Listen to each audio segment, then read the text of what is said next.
My wife confessed to her sister intimacy was fake for 5 years. I went cold, ended the marriage, and rebuilt a life on self-respect and real truth. Respect.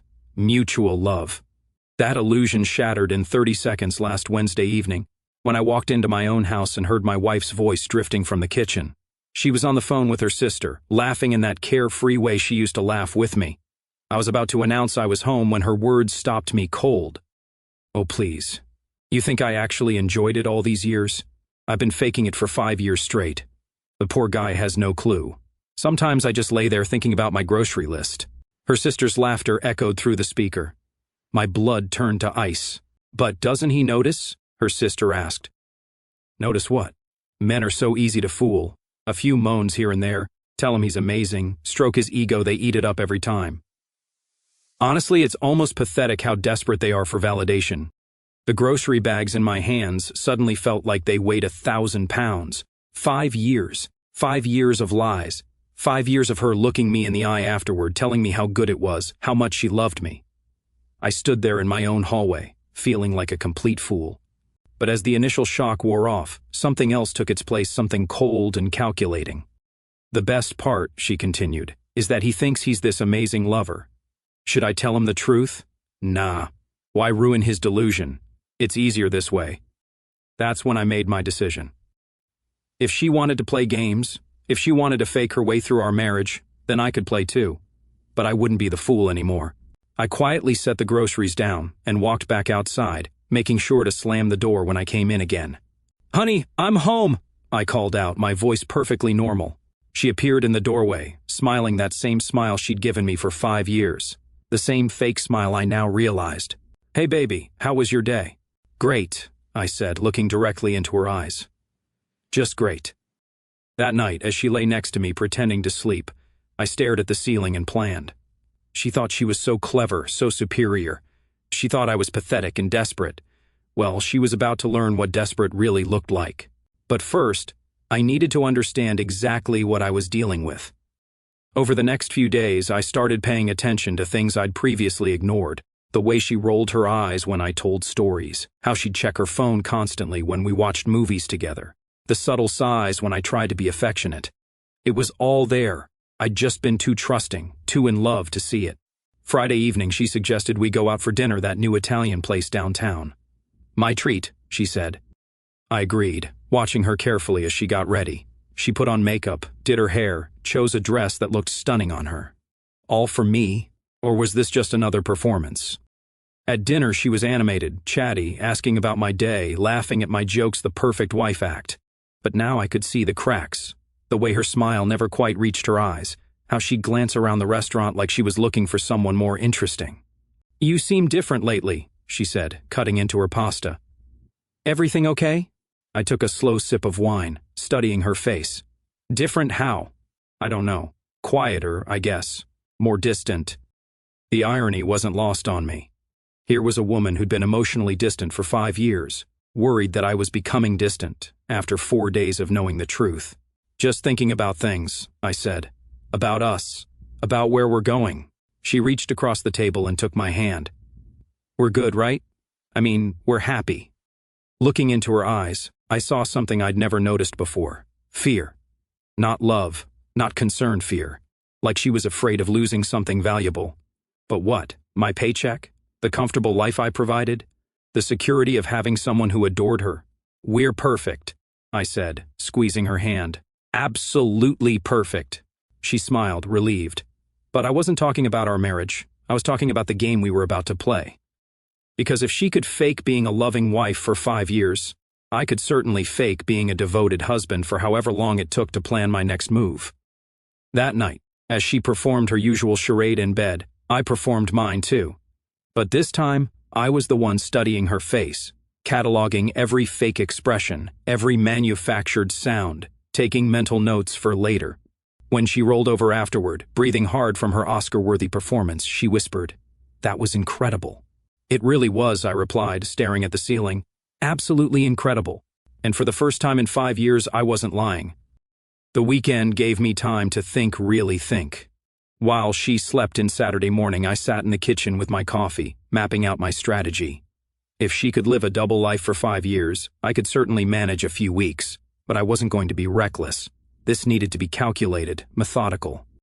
I started making a list of everything I'd overlooked, every red flag I'd ignored, because I was too busy being the perfect husband, the way she always had her phone face down, how she'd gotten secretive about her girls' nights out, the sudden interest in new clothes, new makeup, new everything, her complete lack of interest in anything I enjoyed, how she'd stopped asking about my day and really listening to the answer.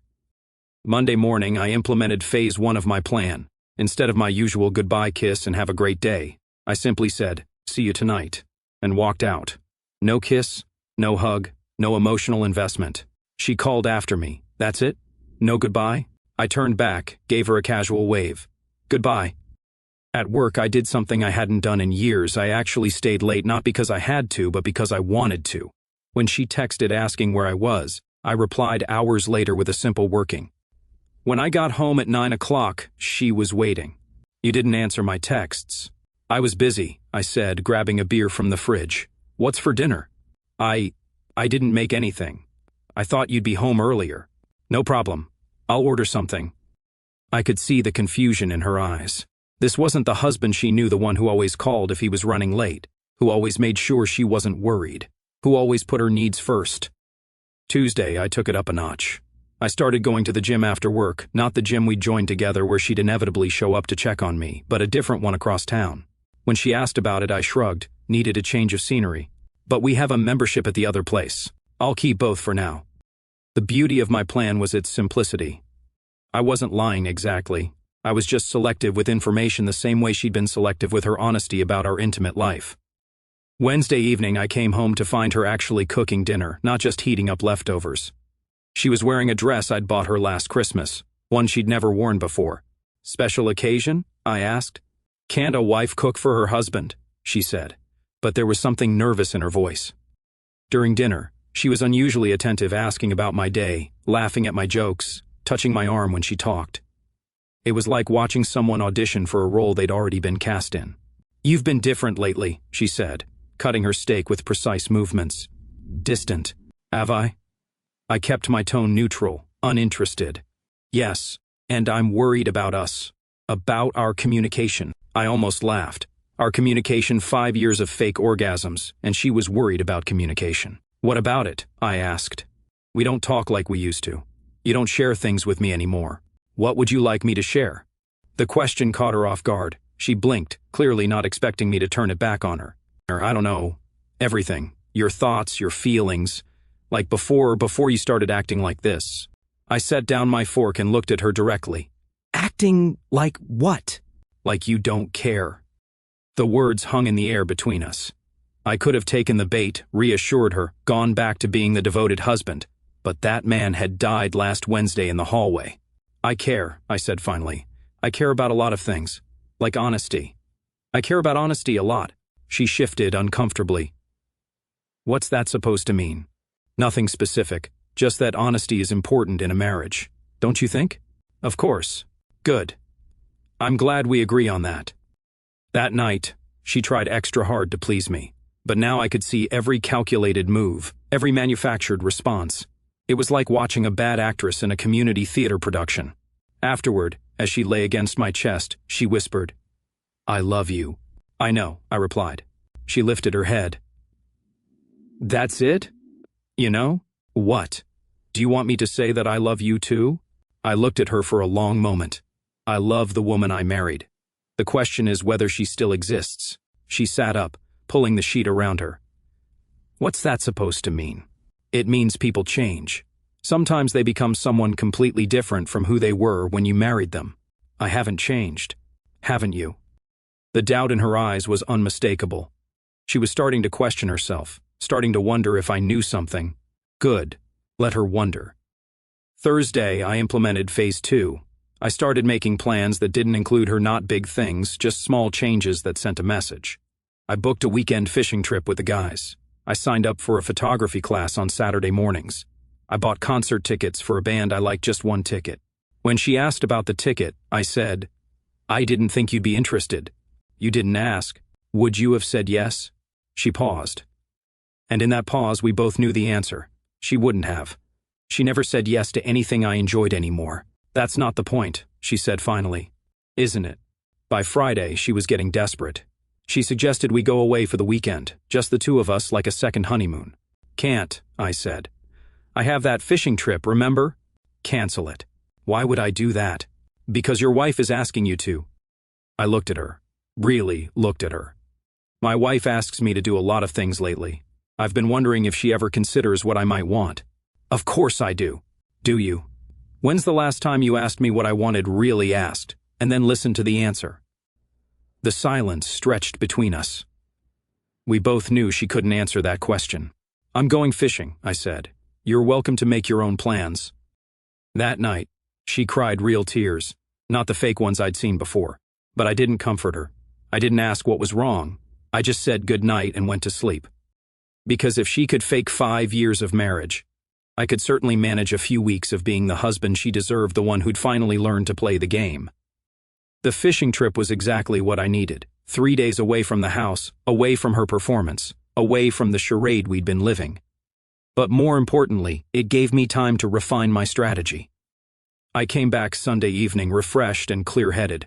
She was waiting in the living room, dressed up like she was going somewhere special or like she was trying to seduce someone who was no longer interested in being seduced. How was your trip? She asked, standing up to hug me. I set my gear down and accepted the hug, but didn't return it with any enthusiasm. Good. Relaxing. I missed you. Did you? The question hung in the air. She pulled back, studying my face. Of course I did. You're my husband. Right. My husband. I grabbed my bag and headed upstairs. I'm going to shower. I made dinner reservations, she called after me. That steakhouse you like. Cancel them. I'm tired. But I thought we could talk about us. I paused at the top of the stairs. What about us? About whatever's going on with you, with us. Nothing's going on. I'm just being honest now. That week, I escalated things. Tuesday night, instead of coming straight home, I went to a sports bar not to meet anyone, just to prove a point. When she texted asking where I was, I sent a photo of my beer and the game on TV. She called immediately. What are you doing? Watching the game, having a beer. Why didn't you come home first? Why should I? Because that's what married people do. Is it? Since when do you care about what married people do? The line went quiet. She was starting to understand that something fundamental had shifted. Wednesday, I did something that really got her attention. I went to my photography class, but afterward I stayed out until midnight. I drove around, went to a late-night diner, sat in a park, nothing scandalous, but I made sure to turn off my phone. When I got home, she was waiting in the kitchen, still in her pajamas, eyes red from crying. Where were you? I called 50 times. My phone died. For 4 hours I was busy. Doing what? Living my life. She stared at me like I'd grown a second head. What's that supposed to mean? It means I'm done being the husband who reports his every move to his wife. I'm done being the man who asks permission to exist. I never asked you to ask permission. Didn't you? Every time you questioned where I was, what I was doing, who I was with, every time you made me feel guilty for having interests you didn't share. That's not. I was just being interested in your life. Were you? Or were you just making sure I stayed in my lane? Thursday night, I implemented the nuclear option. I told her I was going out with friends from work, but instead of the usual places, I went to a wine bar downtown, a place where young professionals hung out, where I could blend in as just another guy having a drink. I sat at the bar, ordered a whiskey, and watched the crowd. Within an hour, I'd had 3 separate conversations with different women, nothing inappropriate, just casual chat about work, life, the weather. But I made sure to laugh, to smile, to look like I was having the time of my life. When I got home at 11, she was waiting, but this time she wasn't crying, she was angry. Who were you with? Friends from work. Which friends? Does it matter? Yes, it matters. You're my husband. And you're my wife.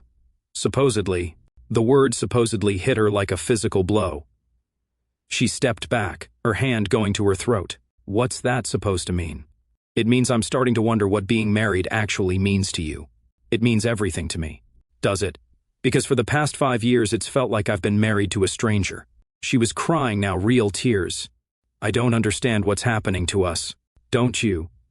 Maybe you should think about it. Friday, she tried a different approach. Instead of confronting me, she tried to seduce me. She cooked an elaborate dinner, lit candles, wore lingerie under her robe. When I got home, she was waiting with wine and that sultry smile she used to use when we were dating. I thought we could have a romantic evening, she said, pressing herself against me. Did you? Yes. Like old times. Which old times? The ones where you were pretending to enjoy yourself?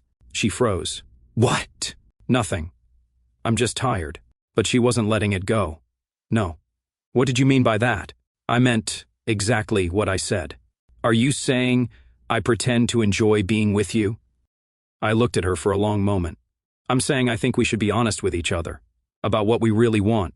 About what we're really feeling. About whether this marriage is working for either of us. She sank into a chair, the seduction forgotten. You want a divorce? I want honesty. But if honesty leads to divorce, then maybe that's what we need. Why are you doing this? Because I'm tired of pretending. Aren't you tired of pretending? The question caught her off guard. She opened her mouth to deny it, but no words came out because we both knew the truth. I don't know what you mean, she said finally. Sure you do. Saturday morning, I implemented my final test. I told her I was going to spend the day alone, that I needed space to think. But instead of leaving, I parked down the street and waited. Within 2 hours, she was on the phone with her sister. I couldn't hear the conversation, but I could see her pacing, gesturing wildly. Then she got in her car and drove to her sister's house. I followed at a distance not to spy, but to confirm what I already knew. She was falling apart, and she was looking for allies. For people who would tell her she was right and I was wrong. When she came home that evening, she was different, harder, like she'd been coached. We need to talk, she said. About what? About your behavior. About how you've been treating me. How have I been treating you? Like you don't love me anymore. And that bothers you. Of course it bothers me. I'm your wife. Right, you keep saying that. But what does it mean to you? It means we're supposed to be partners. It means we're supposed to support each other. Have you been supporting me? Yes. Have you? Or have you been going through the motions? She was getting frustrated now. I don't know what you want from me. I want you to be honest. I'm being honest. Are you? Because I feel like I've been living with a stranger for years. That's not true. Isn't it? When's the last time you told me something real, something that mattered to you? When's the last time you asked me how I was feeling and actually listened to the answer? The silence stretched between us. She couldn't answer because she knew I was right. I think, I said finally, that we both need to decide what we really want, and whether what we want includes each other. That night, she didn't try to seduce me. She didn't try to talk. She just lay on her side of the bed staring at the wall, probably wondering how her perfectly controlled husband had slipped out of her grasp. But I wasn't slipping. I was walking away with purpose, with dignity, with the knowledge that I'd finally learned to play the game she'd been playing all along. Monday arrived with a storm brewing. She'd spent the weekend strategizing, probably calling every friend and family member who had listened to her version of events. I could see it in her eyes when I came downstairs for coffee. She was ready for war. We're going to counseling, she announced. Are we? Yes. I made an appointment for Thursday. Cancel it. Excuse me? I said cancel it. I'm not interested in counseling. Why not? If you love this marriage, you'd want to fight for it. I poured my coffee slowly, deliberately. Who says I love this marriage? The color drained from her face. What did you just... You heard me. I love the woman I married, but I'm not sure she exists anymore. That's ridiculous. I'm the same person I've always been. Are you? Because the woman I married was honest. She was genuine. She didn't fake her way through our relationship. Her hand trembled as she reached for her coffee.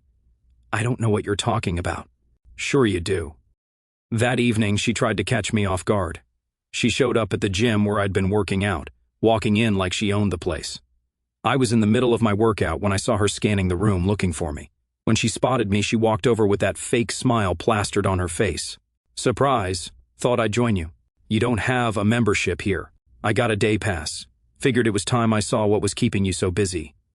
She was fishing for information, trying to see if there was another woman, trying to catch me in some kind of lie.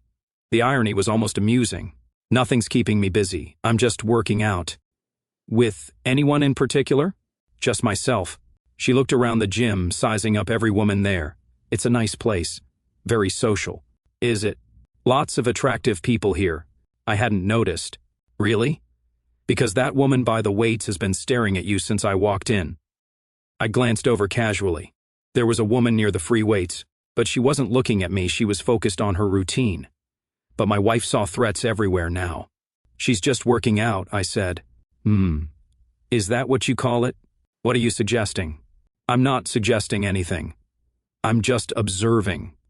Observe all you want, but you might want to actually work out while you're here. Otherwise, you're just wasting money on that day pass. Her face flushed red. She wasn't used to being dismissed so casually. For 5 years, I would have dropped everything to reassure her, to make her feel secure. Now she could deal with her own insecurities. Tuesday night she escalated. She went through my phone while I was in the shower. When I came out, she was sitting on the bed holding it. Interesting reading? I asked, toweling off my hair. Who's Jessica? I looked at her calmly. Which Jessica? The one who texted you about meeting up. I thought for a moment. Oh, that Jessica. She's from my photography class. We're working on a project together. What kind of project? Photography. That's what people do in photography class. Why didn't you mention her before? Why would I? Do you mention every person you interact with during your day? That's different. How? Because I'm not getting texts from men about meeting up. Aren't you? Should I check your phone? The blood drained from her face. That's not the point. Isn't it? You seem to think I should report every interaction I have with another human being. Maybe we should apply that standard both ways. I have nothing to hide. Neither do I. Jessica is 62, married, and has 3 grandchildren. We're photographing architecture downtown. Very scandalous stuff. She set the phone down, deflated. I feel like I don't know you anymore. Maybe you never did. Wednesday, she tried a different approach. Instead of accusations and surveillance, she went for vulnerability. When I got home, she was cooking dinner, wearing the apron I'd bought her for our 2nd anniversary. I've been thinking about what you said, she began as I grabbed a beer from the fridge. Which part? About honesty, about being genuine. Have you? Yes. And I realize I haven't been the best wife lately. I leaned against the counter, watching her stir something on the stove. Lately, I know I've been distant, distracted. I know I haven't been giving you the attention you deserve. What brought on this revelation? I don't want to lose you. What makes you think you're losing me? She turned to face me, tears in her eyes. Everything. The way you look at me, the way you don't look at me, the way you've been pulling away. Have I been pulling away, or have I just stopped chasing? What's the difference? The difference is whether you actually want me there, or whether you just want me to want to be there. She blinked, clearly not understanding. That doesn't make sense, doesn't it? For 5 years I've been the one initiating everything: conversations, dates, intimacy. I've been the one working to keep us connected. What happens when I stop doing all the work? We grow apart. Or maybe we discover we were never really together in the first place. Thursday morning brought the real confrontation. She'd clearly spent all night preparing because she came at me with both barrels. I know what this is about, she said over breakfast. Do you? You're having a midlife crisis, or an affair, or both. I set down my coffee and looked at her. Is that what you think? What else am I supposed to think? You've completely changed. You don't talk to me. You don't touch me. You act like I'm some stranger you're forced to live with. Interesting theory. It's not a theory, it's what's happening. And I want you to talk to me, really talk to me. Tell me what's wrong so we can fix it. What if what's wrong can't be fixed? Everything can be fixed if 2 people love each other enough. Do 2 people love each other enough? I love you. Do you? Or do you love the security I provide, the lifestyle, the idea of being married? How can you ask me that? Because I've been wondering about it for a while now. When's the last time you were excited to see me? When's the last time you looked forward to spending time with me? When's the last time you were genuinely happy just to be in the same room? She opened her mouth to answer and closed it. Because we both knew she couldn't. I thought so, I said, standing up. Maybe the problem isn't that I've changed. Maybe the problem is that I finally stopped pretending you hadn't. What's that supposed to mean? I looked at her one last time before heading to the door. It means 5 years is a long time to fake being in love with someone. Must be exhausting. The shock on her face was worth 5 years of lies. Finally, the mask was slipping. Finally, we were getting somewhere close to the truth. How did you? She started, then stopped. How did I? Nothing. Nothing. But it wasn't nothing. She'd almost revealed herself, almost admitted what I already knew. The game was almost over. And for the first time in 5 years, I was winning. Friday night, she cracked. I came home to find her sitting at the kitchen table with a bottle of wine already half empty. Her eyes were red, her makeup smeared. The perfect wife facade had finally collapsed. "I need to tell you something," she said without looking up. "Do you?" "Yes. About what you said yesterday about faking being in love?" I sat down across from her, waiting. This was it, the moment of truth. "I heard you," she whispered. "Last Wednesday, when you came home early." "Which part?" "All of it. The phone call with my sister, what I said, about us, about faking it." I leaned back in my chair. "And you've been punishing me ever since. Have I? Or have I just been returning the favor?" Her head snapped up. "What do you mean?" "I mean, if you can fake being satisfied for 5 years, I can fake being happily married for a few weeks." The wine glass trembled in her hands. "You've been faking it? Everything? Every smile, every conversation, every moment of seeming like you cared just like I did? That's not the same thing, isn't it? You faked physical intimacy. I faked emotional intimacy. What's the difference?" "The difference is, I never stopped loving you. Didn't you? Because love involves respect, and you can't respect someone you're lying to every single day." She started crying again, but I didn't move to comfort her. Those days were over. "I was trying to protect your feelings," she sobbed. "By humiliating me to your sister, by laughing about how pathetic and desperate I am? I didn't mean it like that." "How did you mean it?"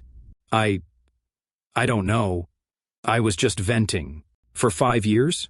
You were venting for 5 years?" She had no answer for that, because there was no answer that would make this okay. "So what happens now?" she asked finally. Now we stop pretending, both of us." "What does that mean?" "It means I'm done being married to someone who sees me as a joke. I'm done being the husband who tries so hard to please a wife who's been laughing at him behind his back." "I wasn't laughing at you. You were laughing at something, my performance, my desperation, my pathetic need for validation. Take your pick. Please, we can fix this. We can go to counseling. We can work through it." "Work through what? 5 years of lies? 5 years of you pretending I was good enough when you clearly thought I was a fool? I don't think you're a fool." "Yes, you do. You said so yourself. Men are easy to fool. Just stroke their ego and they eat it up. Pathetic how desperate we are for validation." Each word hit her like a physical blow. She'd forgotten exactly what she'd said, but I remembered every syllable. "That was just girl talk. It didn't mean anything. It meant everything. It meant you have no respect for me. It meant our entire marriage has been a performance on your part." "That's not true, isn't it? When was the last time you were genuine with me? When was the last time you told me how you really felt about anything?" "I'm being genuine now. Are you? Or are you just trying to save your comfortable life?" She flinched. "That's not fair." "Fair? You want to talk about fair? Is it fair that I've spent 5 years thinking I was making you happy when you were secretly miserable? Is it fair that I've been killing myself trying to be a good husband while you've been treating our marriage like some elaborate joke? I never treated it like a joke. You treated me like one. Same thing." She reached across the table, trying to take my hand. I pulled it away. "Please," she whispered. "I love you. I really do love you." "Do you? Or do you love the idea of not having to start over? Do you love the house, the lifestyle, the security? Do you love me, or do you love what I provide?" "I love you." "Then why did you lie to me for 5 years?" "Because I was scared." "Of what?" "Of hurting you, of losing you." "Well, congratulations. You've accomplished both." The finality in my voice seemed to break something in her. She collapsed forward, sobbing into her hands. "What can I do? Tell me what I can do to fix this." "Nothing.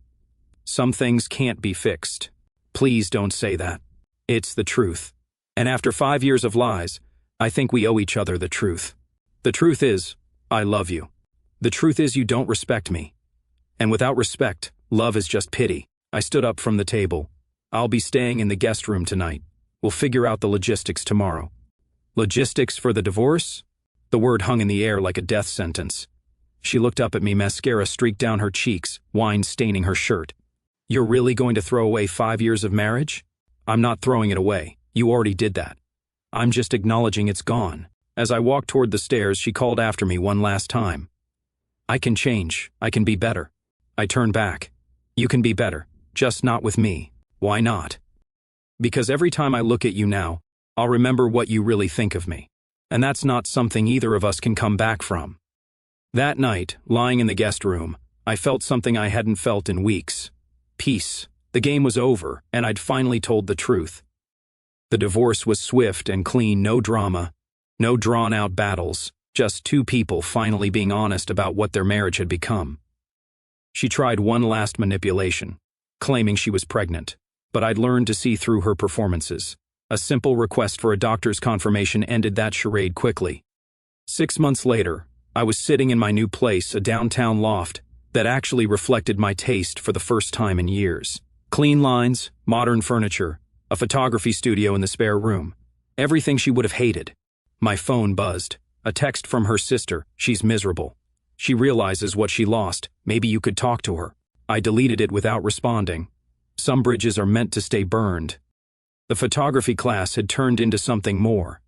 Jessica, the grandmother I'd mentioned, had introduced me to her daughter, a real woman who laughed at my jokes because they were actually funny, not because she was performing the role of appreciative wife. But more importantly, I'd learned to enjoy being alone, really alone, not just lonely in a crowded marriage. Last Tuesday, I ran into my ex-wife at the grocery store. She looked older, tired. The confidence she'd worn, like armor for 5 years, had cracked and fallen away. "You look good," she said, blocking my path near the produce section. "Thanks." "Happy." "I am. I heard about your photography exhibition. Congratulations." Word travels fast in a small town. My work was getting recognition, something that never would have happened when I was spending all my energy trying to make a disinterested wife happy. "Thank you." "I also heard you're seeing someone." "I am." She flinched like I'd slapped her. "Is it serious?" "It's honest." "That's more serious than anything we ever had." "That's not fair." "Isn't it?" "She likes me for who I am, not for what I provide. She's genuinely interested in my thoughts, my day, my dreams." Revolutionary concept, right? I was interested in those things. Were you? Or were you just going through the motions? She had no answer because we both knew the truth. "I made a mistake," she said. "Finally. You made a choice. For 5 years you made the same choice every single day. People can change. Some people can. But not with the same person they disrespected for half a decade. So that's it? You're just going to pretend I never existed? I'm going to remember exactly who you were. And I'm going to be grateful I finally learned to respect myself enough to walk away. I loved you." "No. You loved the idea of being loved by someone. There's a difference. What about our history, everything we built together? What did we build? A house full of lies, a marriage based on performance. That's not building, that's pretending." She started crying right there in the produce section. Other shoppers were starting to stare. "I can't believe you're being so cold." "I'm being honest, something you never learned to do with me. I was trying to protect you. You were protecting yourself from having to deal with the consequences of your dishonesty. Please. Can't we at least be friends?" I looked at her, really looked at her. The woman I'd once thought I'd spend my life with. The woman who'd faked loving me for 5 years while mocking me to her friends. Friends respect each other. You never respected me. I did. You thought I was pathetic, desperate, easy to fool. Those were your words, not mine. I was angry when I said that. For 5 years? You were angry for 5 years. She had nothing left, no defense, no excuse, no way to rewrite history. "I hope you're happy," she said, wiping her eyes. "I am. Genuinely happy for the first time in years. With her, with myself. She's just a bonus." As I walked away, I heard her call my name one last time. I didn't turn around. Some chapters of your life deserve to end with dignity, and this was mine. That evening, I was editing photos when my girlfriend called. "How was your day?" she asked, and I could hear genuine interest in her voice. "Interesting. Ran into my ex-wife." "How was that?" "Educational." "Want to talk about it?" "Not really. I'd rather hear about your day." And I meant it. Because real relationships are built on genuine interest, not performed obligation. 3 weeks later, I received the final divorce papers. At the bottom, she'd written a note. "I'm sorry. I hope you find what you're looking for." I smiled and filed the papers away. I'd already found what I was looking for. I'd found my self-respect. 6 months of faking being married had taught me more about relationships than 5 years of actually being married ever did. Sometimes the best way to save yourself is to stop trying to save someone else. And sometimes the best revenge isn't revenge at all. It's living well authentically with people who see your worth instead of taking it for granted. She'd spent 5 years faking being satisfied with me. I'd spent 6 months faking being satisfied with her.